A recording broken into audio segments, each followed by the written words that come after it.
میں مدینے کی ایک عورت آئی، عرض کرنے لگی یا رسول اللہ مجھے مدینے کی عورتوں نے نمائندہ بنا کر بھیجا ہے، میرا ایک بڑا سوال ہے حضور، ہم بھی آپ کی غلامہ، ہم بھی آپ کی امتی ہیں، یہ مرد بھی آپ کی امتی ہیں، لیکن مدینے کی عورتیں سوال کرتی ہیں کہ حضور ہمیں حکم ہے کہ ہم گھروں کے اندر رہیں اور مرد کما کے لائیں، ہم گھر میں بیٹھے رہیں، ہم ان کے بچے پالیں، ہم ان کے گھروں کے کام کاج کریں، ہم گھروں میں قید رہیں، نہ ہم اپنی مرضی سے صدقہ دے سکیں،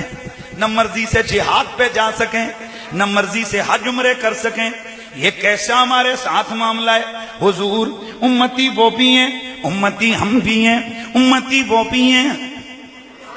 امتی ہم بھی ہیں۔ میرے نبی مکرم نے فرمایا اور مدینے کی عورتوں کی نمائندہ، آپ تجھے میں مدینے کی عورتوں کی طرف پیغام دیتا ہوں، انہیں بتا دے کہ میں اللہ کا رسول ہوں، میں بتاتا ہوں کہ مدینے کی عورتوں تم میں سے ایک سوال یہ کہ مرد کما کے لاتے اور تم گھروں میں ہوتی ہو۔ ان کا مطلب کہنے کا یہ تھا کہ ہمارے پاس جب پیسے نہیں ہوں گے تو ہم صدقہ خیرات کہاں سے کریں گے؟ فرمایا مدینے کی عورتوں، اس کا جواب یہ ہے کہ جب تمہارے مرد کہیں صدقہ کریں تم سنو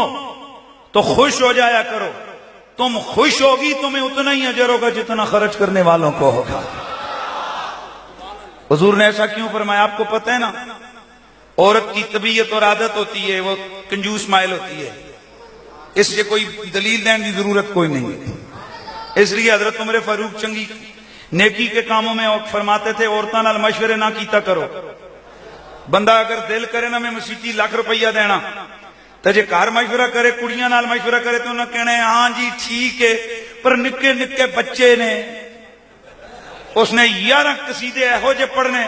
کہ لاکھ دا خیال ہوئے تو بندہ پھر 1000 ہی دیندہ ہے۔ اس واسطے میرے نبی نے فرمایا مدینے کی عورتوں، جب تمہیں کوئی خبر ملے کہ تمہارے شوہر تمہیں بتائیں کہ انہوں نے کوئی صدقہ کیا ہے تو تم میں سے جو سن کر خوش ہو جائے گی جتنا ثواب خرچہ کرنے والے کو اتنا تمہیں مل جائے گا، گھر میں بیٹھے بیٹھے ثواب بھی مل گیا۔ دوسرا تم نے کہا کہ تم عمرے نہیں کر سکتی اور حج نہیں کر سکتی اور جہاد کے میدان میں تم لوگ نہیں جا سکتی، تو جاؤ مدینے کی عورتوں کو کہہ دو کہ جو عورت اپنے گھر کے کام کاج کرے گی، اپنے شوہر کے بچے پالے گی، اپنے گھر کے کام کاج کرے گی، اس پر جو مرضی کام لے لو، کپڑے دھونا، جھاڑو پونچھا کرنا، جو کرنا، فرمایا وہ کام گھر کے کرے گی اس کو ثواب میدان جہاد کا عطا کیا جائے گا۔ اور میدان جہاد کا ثواب معلوم ہے کتنا ہے؟ حضور نے فرمایا جتنی دیر اونٹنی کے تھنوں سے دودھ دھویا جائے، اتنی دیر جو اللہ کے دین کے لیے میدان جنگ میں دشمن کے سامنے کھڑا ہوا اس کو 70 سال کی عبادت کا ثواب عطا کر دیا جاتا ہے۔ اب ایمان سے بتائیے، عورت گھر میں جھاڑو لگا رہی ہے، ثواب میدان جہاد کا مل رہا ہے، گھر میں کپڑے دھو رہی ہے، ثواب میدان جہاد کا مل رہا ہے۔ اس لیے یہ واحد اسلام ہے جو یہ نہیں کہتا کہ مرد نیکی کرے گا اس کو ڈبل ملے گا،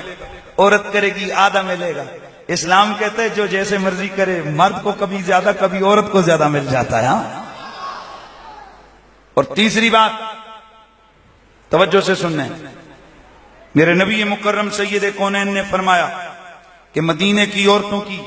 نمائندہ جا کے کہہ دینا مدینے کی عورتوں سے کہ جو عورت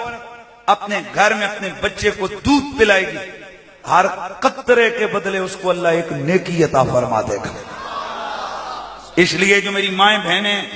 آج کے جلسے میں آئی ہیں وہ یہ نہ سمجھیں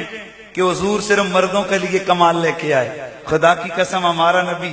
مردوں کے لیے بھی رحمت، ہمارا نبی عورتوں کے لیے بھی رحمت، ہمارا نبی مردوں کے لیے بھی بہار، ہمارا نبی عورتوں کے لیے بھی بہار،